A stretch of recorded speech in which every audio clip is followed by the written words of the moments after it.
চশমা museum, a house of world class, জলট্যাক মোড়, বহরমপুর মডার্ন হোটেলের সামনে।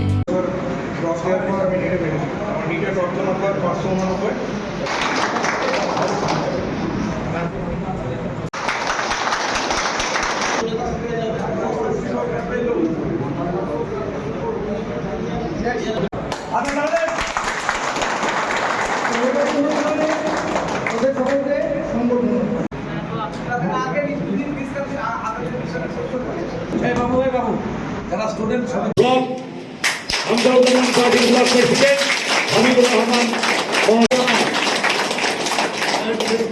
হরতালের মাধ্যম দিয়ে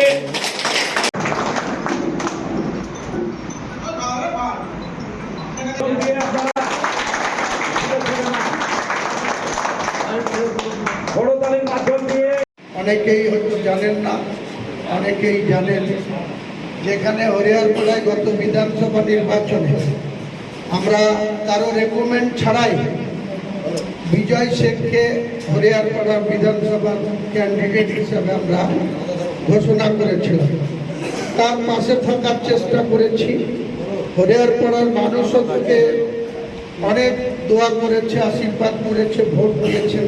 আপনারা ৬৮,০০০-এর কাছাকাছি ভোট পেয়েছে। আপনারা জানেন যে ৬৮,০০০ ভোট পাওয়া কম কথা না। যেখানে হরিহরপাড়ার এক্সিস্টিং এমএলএ নিয়ামত শেখ, তিনি ১২,০০০ ভোটে তাকে পরাজিত করে আবার বিধায়ক হয়েছে। তাদের অবস্থান কি গোটা রাজ্যের মানুষ জানে, হরিহরপাড়ার মানুষও জানে।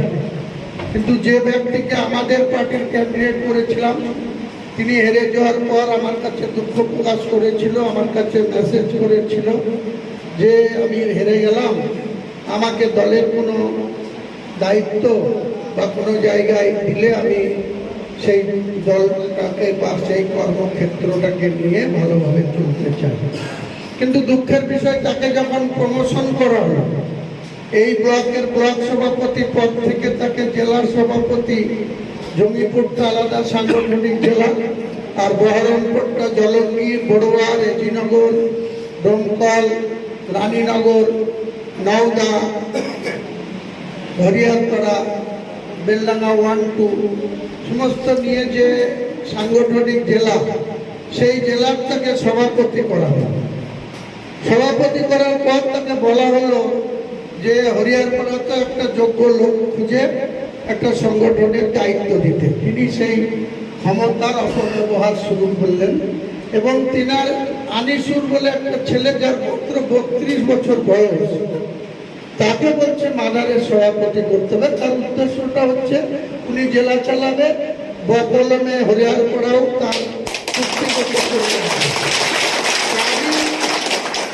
এই ধরনের কারোর সাথে কম্প্রোমাইজ করার লোক আমি নই। মহান আল্লাহকে আমি সবসময় ভক্তি করি, শ্রদ্ধা করি, তিনিই শেষ ক্ষমতাবান, এটাই মনে করি। আমি বাংলার তৎকালীন মুখ্যমন্ত্রীকেও ভয় করিনি। বাংলার বর্তমান মুখ্যমন্ত্রীর প্রতি আমার নিশ্চয়ই চেয়ারের প্রতি শ্রদ্ধা আছে, কিন্তু তিনি যেভাবে মুখ্যমন্ত্রীর ক্ষমতায় বসে মুসলিমদের টার্গেট করছে গোটা রাজ্যে, কি বারুইপুরের ঘটনা থেকে শুরু করে কি মুর্শিদাবাদের রেজিনগরে বাই ইলেকশন হবে, সেটাকে জেতার টার্গেট করে যেভাবে আমাদের আম জনতা উন্নয়ন পার্টিকে দুর্বল করা বা চক্রান্ত করা বা পুলিশ প্রশাসন দিয়ে হিটলারি কায়দায়, সেই ৪৭ সালের আগে যে ব্রিটিশের শাসন ছিল, যে ব্রিটিশের অস্ত্রাগারের ঝঞ্ঝানা ভারতবর্ষের মানুষকে সহ্য করতে হয়েছিল, ৮০ বছর পরে এসে বিজেপি সরকারের মুখ্যমন্ত্রী একই কায়দায় মুর্শিদাবাদের 70 থেকে 72% মুসলমান জনতা যেখানে বসবাস করে তাদের হুঙ্কার দিচ্ছে না, তাদের শুধু কেসে ফাঁসিয়ে ক্ষমতা জাহির করছেন। একজন ভারতবর্ষের নাগরিক হিসাবে আমরা এটা কোনোদিনই মেনে নিতে পারবো না। ভারতবর্ষের মানুষ হিসেবে আমাদের সাংবিধানিক অধিকার, 4টে ধাপে আমাদের সংবিধানটা চলে। একটা হচ্ছে আমলা, একটা হচ্ছে সংবাদ মাধ্যম, সাধারণ মানুষ, এবং জুডিশিয়াল, সেই কোনো কিছুরই তিনি ধার ধারছেন না। তিনি প্রশাসনকে এমন কথা বলছেন, এমনভাবে উজ্জীবিত করছেন, এমনভাবে তিনি শাসন গঠন করছেন, তিনিই বিচারক, তিনিই সাজা দিয়ে দিলেন। তিনি কালকে দুদিন আগে শুক্রবারে কলকাতায়, আপনারা জানেন কদিন, প্রায় 1 মাসের বেশি সময় ধরে দিল্লিতে কংগ্রেস পার্টির নেতৃত্বে আন্দোলন চলছিল। ভারতবর্ষের এডুকেশন মিনিস্টার তার পদত্যাগের দাবিতে। তো সেটা নিয়ে অনেক কিছু ঘটেছে, অনেক মানুষের, অনেক ছাত্রদের প্রাণ চলে গিয়েছে, অনেক পুলিশের অত্যাচারে অনেক ছেলে মেয়ে তারা তাদের লাইফ ডেঞ্জারের মধ্যে চলছে, কিন্তু তারা শেষ হাসি হেসেছে। তাদের 33 দিনের আন্দোলনে সেই এডুকেশন মিনিস্টারকে পদত্যাগ করতে বাধ্য করিয়েছে এবং তাদের আন্দোলনটা এতটাই জোরদার ছিল যে যারা মৃত হয়েছে এই আন্দোলন করতে গিয়ে তাদের 1 কোটি টাকা করে তাদের পরিবারকে ক্ষতিপূরণ ভারতবর্ষের সরকার দিতে এই আন্দোলনের কাছে মাথা নত করে তারা কিন্তু ঘোষণা করেছে।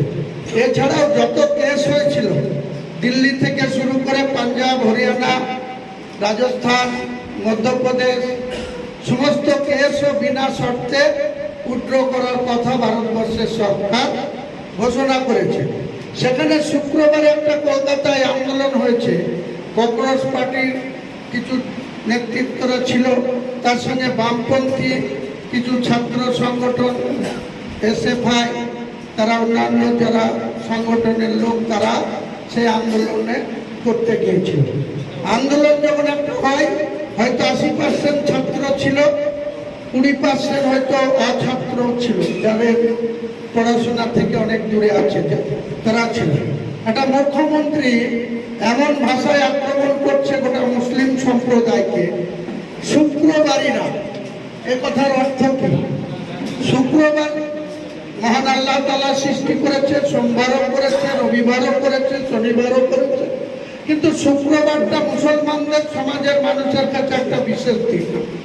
আমরা জুম্মার নামাজ আজ থেকে 1450 বছর আগে থেকে, যখন কোরআন নাজিল হয়েছে, যখন নামাজ শুরু হয়েছে, আমাদের অনেক ইতিহাস জানা আছে যে সেই সময় আমাদের মানুষের জন্য আল্লাহ 50 রাকাত দিনে নামাজ পড়ার নির্দেশ দিয়েছিলেন। সেটা ক্রমশই আপিল করতে করতে কমতে কমতে 5 ওয়াক্ত নামাজের কথা বলা আছে। মুসলমান সমাজের মানুষ গোটা বিশ্বে 5 ওয়াক্ত নামাজ 24 ঘন্টার মধ্যে তাদের পড়তে হয়, ভোর থেকে রাত্রি অবধি। তো সেই 5 ওয়াক্ত নামাজের মধ্যে বিশেষ নামাজ হয় শুক্রবারে জুম্মার নামাজ। একটা মুখ্যমন্ত্রী ক্ষমতায় বসে এমন ভাষায় কথা বলছে যে শুক্রবারীরা, এ কথার অর্থ গোটা মুসলমান সমাজকে তিনি আক্রমণ করছেন। আমরা কারো দয়ায় বাংলার বসবাস করি না, আমরা কারো দয়ায় মহান আল্লাহ তাআলা আমাদেরকে মানুষ হিসাবে এই পৃথিবীতে পাঠিয়েছে হক পথে চলা, ন্যায় পথে চলা, হালাল রুটি খাওয়া এবং ন্যায়ের পক্ষে আওয়াজ তোলা। আমাদের আরবিতে একটা ভাষা আছে জিহাদ। এই জিহাদের যদি পূর্ণ মানে করা হয়, কোনো বাজে কিছু জিহাদে নেই। জিহাদ মানে নিজেদের সংগ্রাম করা, নিজেদের জীবন সংগ্রামকে অটুট রাখা। সেটাকে ওরা এমনভাবে ব্যাখ্যা করছে যে জিহাদিদের বুঝে নেব, জিহাদিদের শাস্তি দেব। কাজে কয়েকজন আন্দোলন করতে গিয়েছে, তার মধ্যে কাল বিধানসভায় দাঁড়িয়ে মুখ্যমন্ত্রী বুক চিতিয়ে গর্বের সঙ্গে বলছে 70 জনকে আইডেন্টিফাই করেছি, তার মধ্যে 5 জনের নাম, অন্য জনদের নাম ব্যয় করতে সময় ব্যয় হবে, তাই 5 জনের নাম করছে। সেই 5 জনই হচ্ছে মুসলিম। তাদেরকে নাকি তিনি এমন সাজা দেবেন যে সাজা 3 পুরুষ তারা মনে রাখবে। এটা মুখ্যমন্ত্রী বলতে পারেন? সাজা দেওয়া মুখ্যমন্ত্রীর প্রশাসন প্রমাণ দিয়ে জুডিশিয়ালের কাছে জমা দেবে, জুডিশিয়াল তার সাক্ষী